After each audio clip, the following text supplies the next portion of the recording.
Je suis là aujourd'hui pour manifester mon soutien envers le peuple palestinien et les Gazaouis qui subissent actuellement des bombardements sans fin en fait par un État qui dit être un État de droit et qui bombarde manifestement davantage les civils qu'autre chose. On est là parce qu'on est triste, on est là parce qu'on est scandalisé, on est effaré, on entend toute la journée des bombardements, des gens qui meurent par centaines, par milliers. Il y a un enfant qui meurt tous les quarts d'heure. On essaye de rétablir un peu d'humanité, un peu de dignité. On fait ce qu'on peut. Sous couvert de se défendre et de se venger, on bombarde sans fin une population qui en plus est complètement coupée de tout, d'électricité, de nourriture, de soins. Et c'est vraiment quelque chose d'insoutenable en tant qu'être humain d'accepter une telle situation.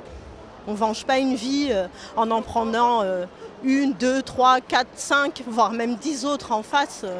Ça ne les ramènera pas.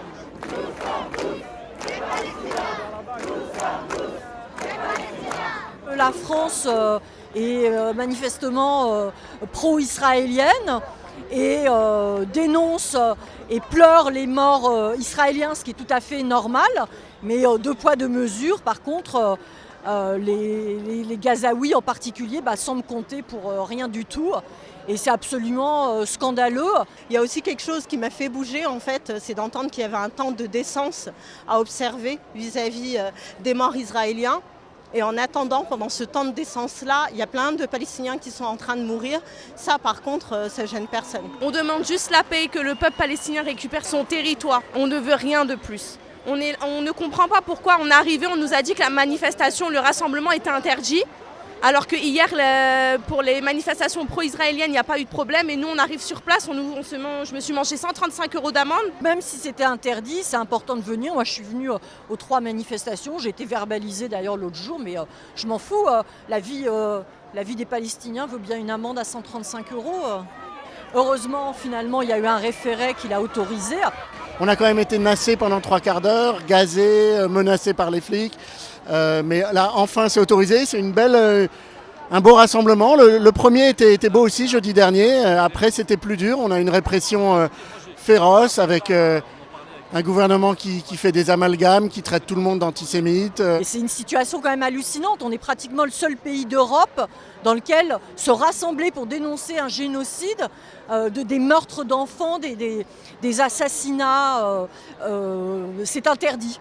Tous les autres pays, les gens ont le droit de signifier leur solidarité avec le peuple palestinien. Et en France, on ne peut pas parce que, soi-disant, si on manifeste pour défendre les Palestiniens, on est pro-Hamas.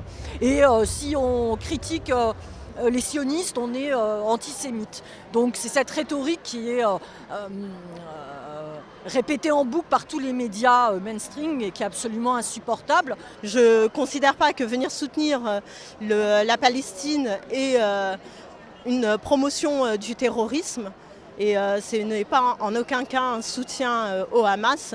C'est juste de dire que c'est aussi un peuple qui souffre, un peuple qui a le droit d'avoir un soutien. Juifs et musulmans, chrétiens et athées, tous solidaires contre les tortionnaires.